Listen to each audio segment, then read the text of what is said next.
The Fear of the Dark raid has just ended, and I figured I would do something I haven't really done before. Started writing a post and figured some of you might like to hear me talk about it rather than write it down. I wanted to do a raid recap, talk about how this raid went for me, what I got, and what changes, if any, I'm making to my fleet before the next raid, which is just a month away, although of course we do have Strike 2 coming up sooner than that. First of all, how did I do? I got just about 100 million points, not on purpose, ended up just over. How the people at the top got 700 million and what they spent it on, I have not the faintest clue. I think it would be useful to track maybe how many players participated in the raid if someone has an alt account and just hits one target and gets the free 1 million points that Kixeye gave out plus half a point. That could be kind of useful information to track and to look at there. Now specifically, I got just about everything that I possibly could. You can see I'm down to 25k points left, which actually turned out to be pretty helpful to get the random 5k, 10k point drops from the chests from these two targets. Overall, I hit a ton of stuff with about 2 million points per set, up to about 4 million per that. It's only about 25 sets complete, so 25 of 1201, 26 or so of the 1200. I hit just about 26 also 101s, and I have a ton extra 100s queued up because my retaliators were doing better than my bonesaws, and because there's no set bonus for the 100 and 101, I just stacked up a bunch of 100s, get 250k points per, and I was trying for the bonesaw token and bonesaw teeth taker weapon chests, which I'll talk about in a second there. That's what I did, and in terms of how I actually completed it, I enjoyed this raid quite a lot because I basically autoed everything.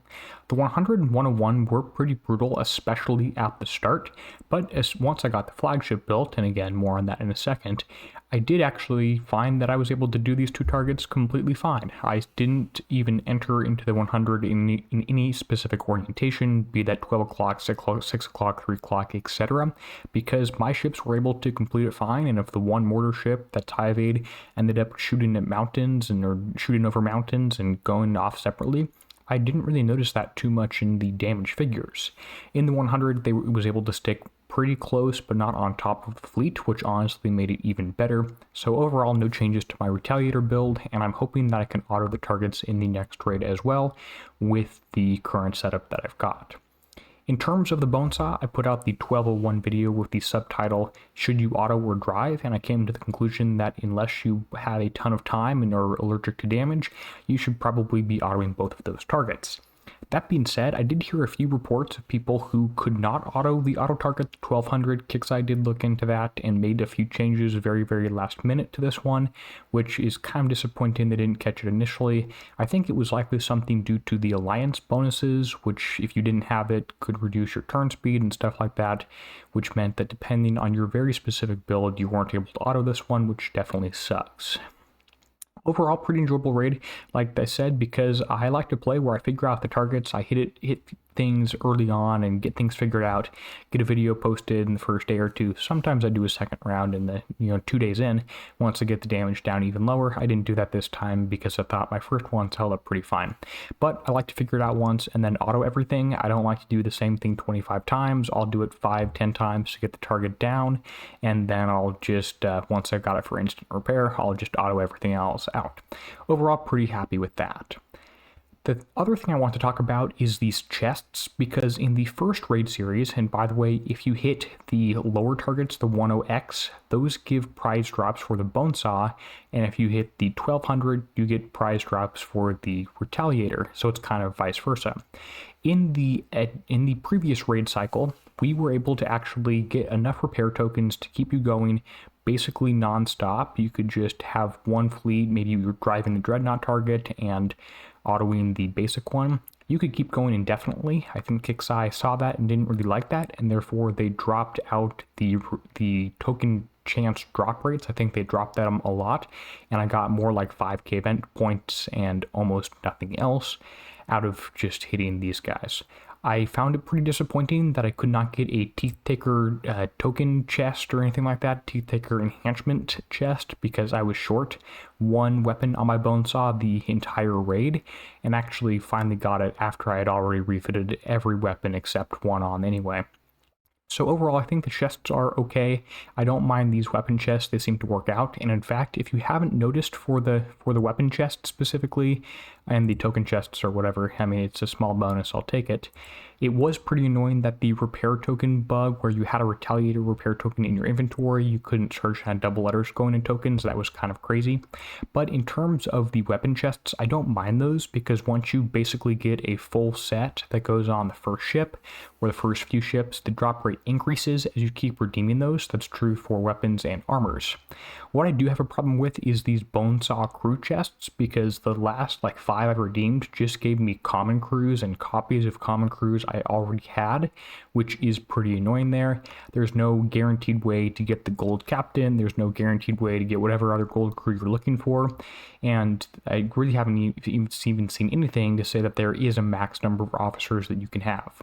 What I suggest most people do with these is open enough until you have 3 good enough officers that you're happy with using, and then stop, rather than trying to chase down perfection.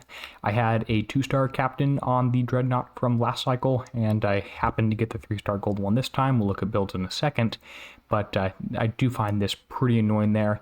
I'd almost rather spend like 30 million points for the gold captain than get the random RNG stuff.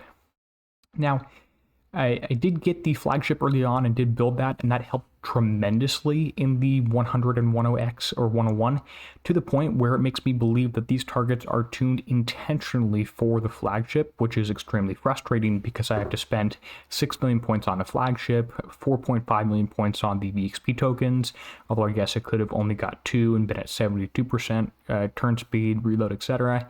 And, more tokens to upgrade this thing and build this thing. I did have Forsaken Mission tokens saved, which was helpful, but I do find it really frustrating that we have to do that to get the flag going.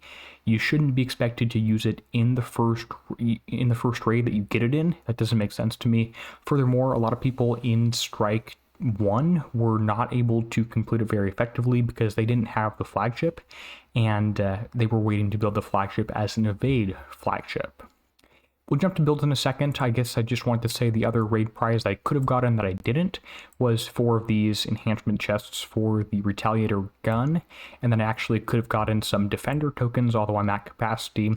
I probably should have used these 2 to put some more armors and make some tweaks to my defense fleet. Now, in terms of the flagship, a few people did ask me questions like, should I build the flagship as an evade one, normal one, whatever? Bottom line is, I think you need 1 evade ship in the fleet. For me, that happens to be one of the regular retaliators, which is in position 2 currently. I try and put it in position 5 for muscle memory. This guy is the one I'm pretty happy with. I'm not changing this build. In fact, I'm missing an armor and missing 2 heavy armors. The heavy armors are all coming out in the Forsaken Mission. I'm pretty happy with this one. Like I mentioned, it does fire over mountains, which makes auto a little wonky, but I was able to complete the 101 and completely fine. 100 was even easier with this guy. I'm not changing the build on this one. Thought about a few things, but I'm going to stick with it, just adding in armors as I get those. Now, I did have a few commenters bring up a good point, actually just one in particular guy on YouTube, was that it's a concept I call repair efficiency. If I take a look at this ship, the Retaliator, it has 110 million armor points right now. And if I look at the repair time under miscellaneous here, it's 3 hours for 100, well, I should look at a normal ship. 110 million armor points, and in terms of the repair time, it is just about... It's 3 hours for 110 million points. If I look at the flagship, this has 135 million points, so much, much more, or I guess 25% more, something like that, for the same repair time, 3 hours for 135 instead of 3 hours for 110. This means that the flagship has a higher repair efficiency, and if I get hit with, say, 1 million points of damage, it will repair more quickly on the flagship than the regular ones. For that reason, if your evade ship is taking most of the damage, it could be a little bit better to put it on the flag.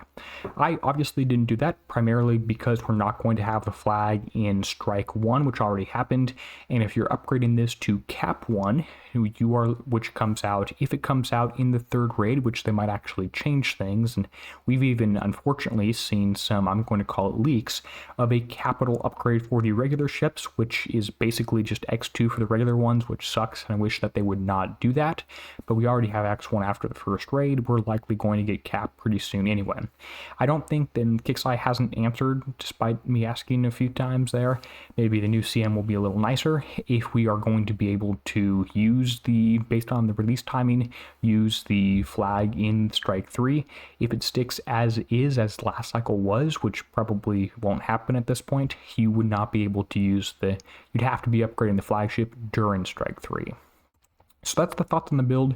You only need one evade ship. The best possible one, assuming everything is available, is actually the flag because of the repair efficiency, although we're expecting, like, if X1 for the flagship or capital for the flagship only adds some weird stat damage ship to the flag, that would be different.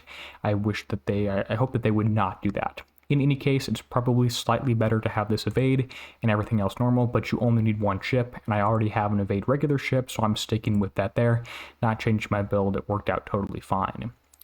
The other advantage of using the particular build I have is if I take a look at my movement speed for my evade guy, this guy's movement speed combat is 89. If I look at the regular ones, it is slightly lower.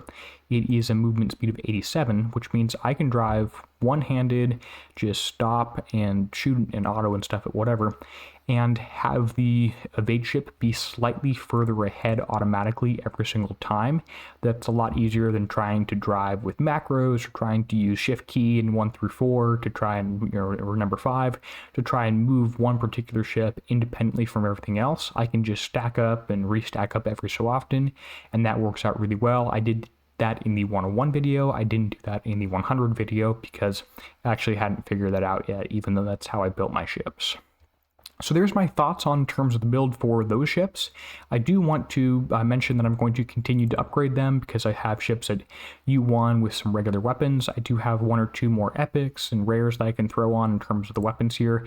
And of course, I'll get going on upgrading these guys as quickly as possible. I'm going to do the flagship first to get this guy up as high as I can and save tokens. If I get any more of them in the TLC, etc., I'm going to save the tokens and just use only time for right now on all these guys to get them up. In terms of the bonesaw, this one is pretty interesting here. I did get mine up to E5, although of course I actually don't have all the weapons on. There's one more weapon slot that I could put on that I have now from the bonesaw teethtaker chest, but I didn't have initially. I have a bunch of armors on here. I redeemed a few more and got a few more of the rare ones that I could put on. I know Billy likes T5 EV, and he coined everything off on the previous server, put them all back on, at least that's what he said in Discord, and found that evade was better because of the higher combat speed, even though basically everything in the target had splash. In terms of the officers, the 2 that I have is the captain, which is this is actually the best crew out there possible. It gives you ballistic reload, turn speed, combat speed, evade bonus, ballistic damage. It's super nice there. I was lucky to get that one. And then I threw on the first silver one I got, which just gives me building damage, which is whatever. I did get another silver officer after that one, which is distinct. By the way, the captain has to go in the first slot. Anything that starts with captain goes in slot number 1. And I'll continue to get the bonesaw upgraded and do some more stuff with this guy as I continue to, as Kixeye releases more enhancement levels is what they're calling it instead of upgrades. I think someone in marketing came up with that one, and then I'll refit some more stuff on as I happen to get that. Overall, I'm really happy with the builds that I'm using for this one, and encourage you that if you're happy with your build, stick with that one.